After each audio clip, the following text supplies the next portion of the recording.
Assalamualaikum warahmatullahi wabarakatuh. Perkenalkan, nama saya Mahardika Setiawan Putra Ramadan, biasa dipanggil Awan. Saya dari Fakultas Ilmu Komunikasi dan Desain, jurusan Ilmu Komunikasi, Universitas Pamulang. Tujuan saya di sini ingin membuat video wawancara sebagai pengganti dari presensi saya di mata kuliah Psikologi Komunikasi.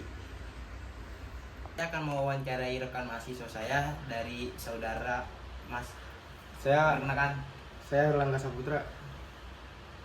Oke, Herlangga Saputra sebagai mahasiswa Universitas Pamulang, saya akan mewawancarainya. Sebelumnya Mas Angga, saya izin menjelaskan.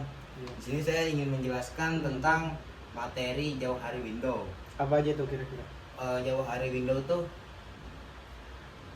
pembagian atau kategori diri yang terbagi menjadi 4. Apa aja tuh, Pak?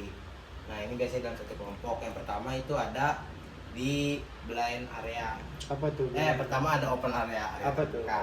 Open area tuh kita tahu tentang diri kita dan orang lain juga tahu tentang diri kita. Iya. Terus, Misal kita orang baik, kita tahu kalau kita orang baik dan orang-orang lain juga tahu kita baik. Nah, kemudian yang kedua ada blind spot atau blind area tersembunyi. Kita nggak tahu nih diri kita kayak gimana, dan orang lain tahu. Kayak misal kita tahu kalau misalnya diri kita kalau kita ngomong tuh pedes. Nah, kita nggak sadar nih kalau kita ngomong tuh suka nyakitin hati orang. Tapi orang lain tahu kalau misalnya kita nyakitin hati orang. Nah, ini yang jadi PR. Kemudian yang ketiga itu ada hidden area. Nah, hidden area tuh area tersembunyi, yaitu ketika kita tahu tentang diri kita dan orang lain nggak tahu. Nah, semisal kayak contoh masa lalu yang kelam yang bikin kita trauma, nah itu kita sembunyi dari orang lain. Kemudian yang terakhir ada dari unknown spot atau tidak diketahui. Nah, di sini saya ingin menanyakan kepada Mas Angga, kira-kira Mas Angga tuh termasuk dalam kategori yang mana ya? Dan berikan alasannya. Terima kasih. Nah, dari penjelasan yang Anda jelaskan tadi, menurut saya termasuk kepada orang yang sering menyembunyikan masa lalu kepada orang lain. Menyembunyikan? Iya. Masuk yang hidden area. Iya itu dia. Jadi saya tuh cukup saya aja yang tahu, orang lain gak usah tahu gitu. Jadi cuma saya aja yang tahu. Oh iya, berat sekali ya Mas Angga ya. Iya.